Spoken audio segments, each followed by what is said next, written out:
We call it public schooling, but that's just a euphemism for government indoctrination. And it's adept at rooting out individuality and enforcing collective compliance. In his book, Understanding Power, Noam Chomsky writes, in fact, the whole educational and professional training system is a very elaborate filter which just weeds out people who are too independent, who think for themselves, and who don't know how to be submissive, because they're dysfunctional to the institutions.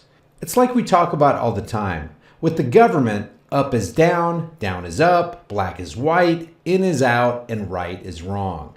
This filtering process begins very early in a child's schooling as conformity is rewarded and divergence is punished. See, public schooling breeds obedient drones and tax cattle servants.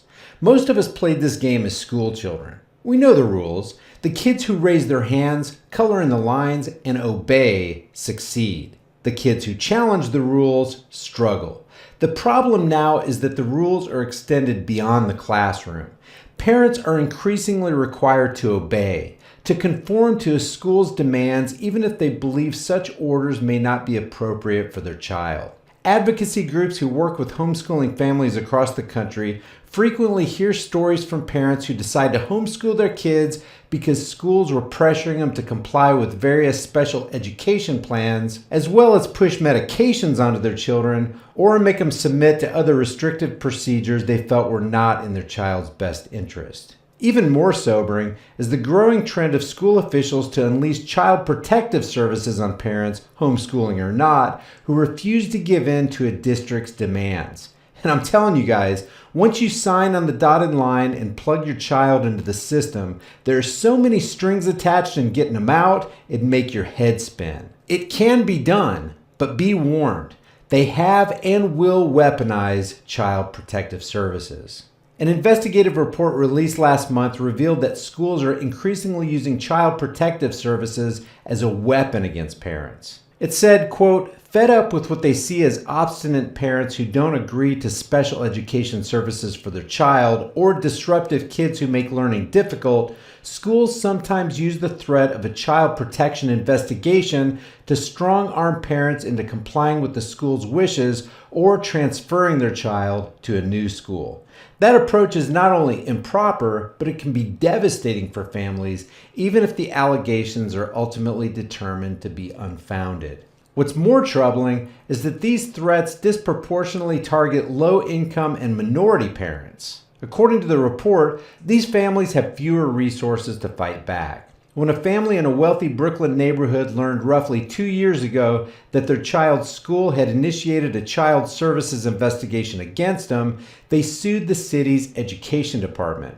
Parents from lower income minority Black and Latino neighborhoods, few of whom can afford that option, say that investigations can be a regular, even expected part of parenting. For parents who are unhappy with their child's school and decide to withdraw their child for homeschooling, threats of child welfare investigations can sometimes turn into actions. In Massachusetts, a mother is reportedly suing the Worcester Public Schools after school officials called the Massachusetts Department of Children and Families on her for alleged educational neglect. Even though the mother can prove that she dutifully filed her homeschooling paperwork for her 8-year-old son mid-year. Brian Husky, a public high school teacher and homeschooling father in New York, noted a similar case last year with one of his students. Dissatisfied with the school, the parents decided to remove their daughter from the district, filed the necessary homeschooling paperwork, and were soon visited by Child Protective Services investigating educational neglect. Husky detailed the incident in his blog, writing that the school made a decision to weaponize CPS against a district family. Parents who push back against the district's recommendations or withdraw their child from school for homeschooling are often trying to ensure their child's well-being. Questioning various educational interventions and examining alternatives is part of a parent's job. They should be praised for looking out for the child's best interest. Besides, it's none of the school board's business what you do with your child. Just like it's none of the government's business what you own, who you talk to, or where you go. If some of us have grown acquiescent to power due to successful indoctrination, it can be hard to challenge authority. It can be even harder when that authority is strengthened by government force and when we may not have the resources to fight it. Supporting parents, broadening their educational choices, and respecting their decisions are critical steps in liberating families and curbing government coercion. And let's put things in a real-world perspective. When your child attends a government indoctrination program, not only is he being taught to submit to illegitimate and immoral authorities just because those so-called authorities say so, not only is he likely to not get the education you want him to have, not only is he going to be subjected to the political correct nonsense that all government programs invariably bow to, while your child is at school, he might as well be a fish in a barrel as he's spending 8 hours a day, 5 days a week, in one of the most deadly zones on American soil, a gun-free zone. Why don't we call it what it is? It's a criminal empowerment zone. It's a slaughter zone. If you want your child to be safe and educated, don't ask for more money to be stolen from the public so that teachers can be paid more. Don't request that there be more guards at school or metal detectors. Think about removing your child from the mental and physical dangers and pitfalls of being the subject of public indoctrination.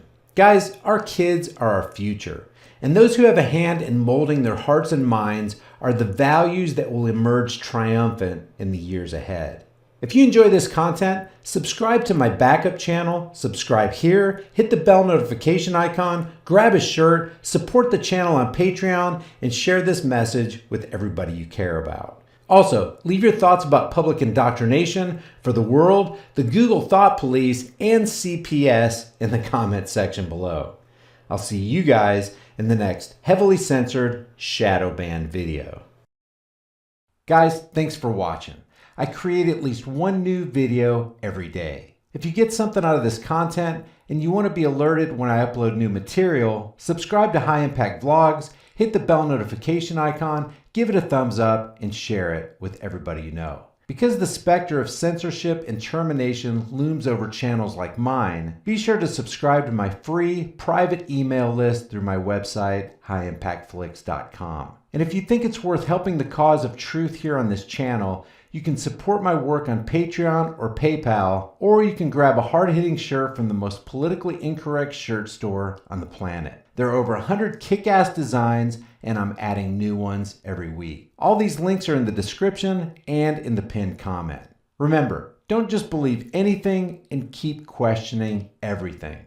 I'll see you guys in the next heavily censored video.